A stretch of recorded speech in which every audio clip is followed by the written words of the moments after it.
Good day, ladies and gentlemen.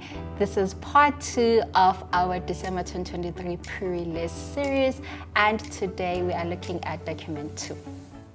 Right, so we can see that document 2 is an email from the Chief Financial Officer, which is sent to you as the financial analyst. So if you had forgotten who the Chief Financial Officer is, you can see that it says that the email is from Sigal. So Sigal is the CFO. Okay, you can see the details. We have discussed how you should copy the format when you write your own emails. If you have forgotten about that information, I would like you to please refer to document 1, which is the video that we released before this one. Right, so you can see that the subject for this one is wet leasing. Okay, we are expecting communication about leases because at the beginning we were told that we are leasing our aircraft. Okay, something to note, there's an attachment about terms and conditions of a proposed agreement. Okay, quote, proposed agreement, because this is something that has not been implemented yet, which means that your input will be required when they implement this agreement. Let's see what is expected from you as the financial analyst who recently joined the company. Okay, so Sigal says, hi. In the background information that Bridget sent, you would have seen that On Time currently makes use of dry leasing agreements for its aircraft. Okay, yes, we have information. So that is, we are responsible for insurance of the aircraft, maintenance, pilots, cabin crew, ground staff, and supporting equipment. Okay, so now we know how the dry leasing arrangements work. Then second paragraph says the board is looking to expand our operations by acquiring a 5th aircraft and is currently exploring the option of entering into a wet leasing arrangement. Okay, which is expected to be implemented early next year. So when you read this sentence, it shouldn't surprise you that they are coming up with proposals like this, because over and over again during the introduction of the company, you were told that they are looking at expanding. So now when they say that they're looking at acquiring a 5th aircraft, this does not come as a surprise. But now they're saying they want to enter into a wet lease. I'm like, oh my gosh, what's a wet lease? Okay, I need to prepare myself. Okay, then they start the process for you, give you the definition, and they say Wikipedia defines a wet lease as a leasing arrangement whereby the lessor provides an aircraft, complete crew, maintenance, and insurance to another airline. Then you say, okay, I remember from my accounting studies that whenever I get a breakdown of who's responsible for what in terms of a contract, that should give me the details that I will need when I assess how this should be accounted for or how this should be recognized. So note these details.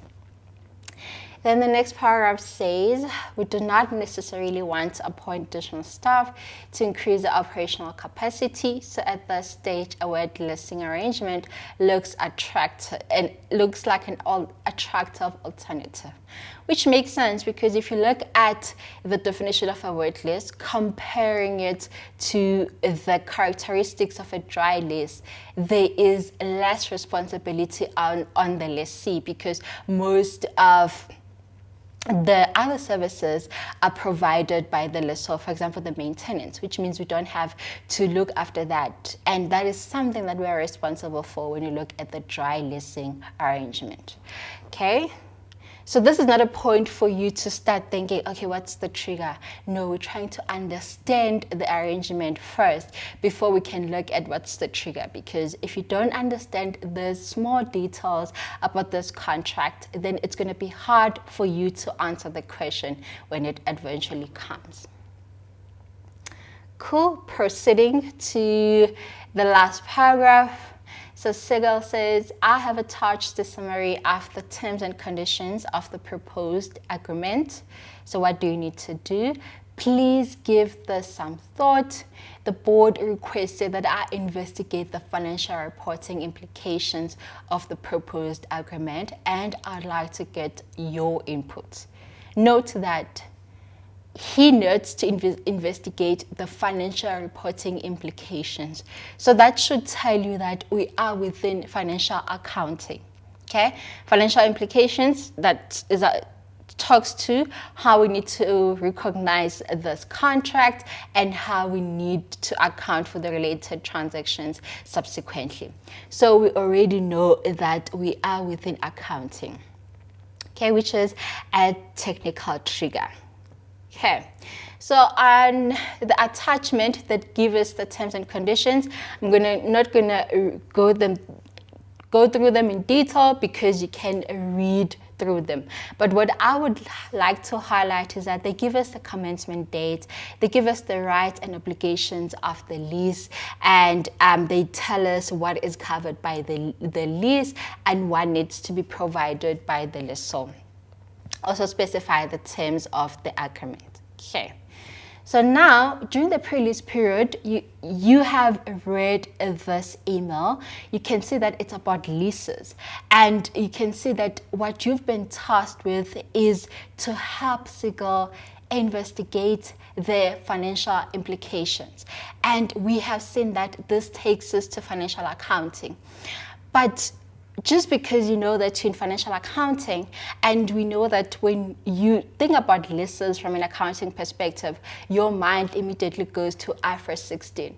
You can't then automatically go and open the standard. We have to know what you are doing, which means that start with the bigger picture. I know I'm within accounting, I'm looking at financial implications. Okay, I know I'm within leases, but how are you going to prepare for leases within accounting?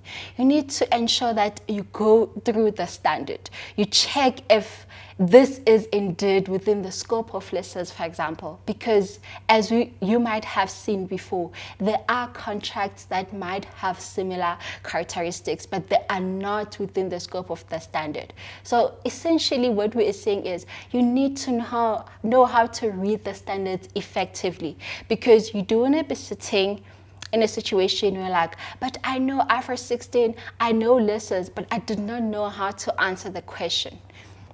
What's going to help you? You need to take these terms and conditions of the contract that have been provided to you and link them to the principle. For example, we're going to ask, when you prepare now, you're going to say, they're saying this about the commencement of the lease. Okay, where do I need this information when I am accounting for leases? Because you're looking at financial implications. They're giving me rights and obligations of the lessee. How is this relevant when I'm accounting for leases? For example, when you look at rights and obligations, that reminds you of the principle of control.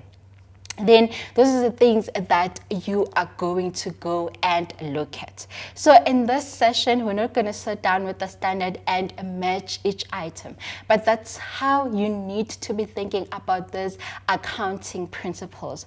To summarize, I'm going to say step one, we start with the bigger picture. Bigger picture here is knowing that this is a technical trigger. Okay, what's within technical triggers? We are in accounting. Okay, cool. Where exactly we are in accounting, because we know that there are multiple standards. Okay, first thing I'm thinking about is leases, is IFRS 16, because I know that's a standard for leases.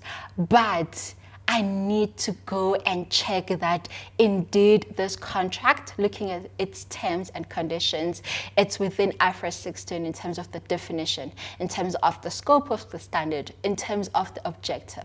Then I'm going to check if those requirements are indeed met. I need to look at what next, what financial implications are going to come from that, because that's what I need to help Sigil with. Then you're going to prepare and say, okay, what do I need to consider in terms of initial recognition, subsequent recognition, as well as disclosure, for example.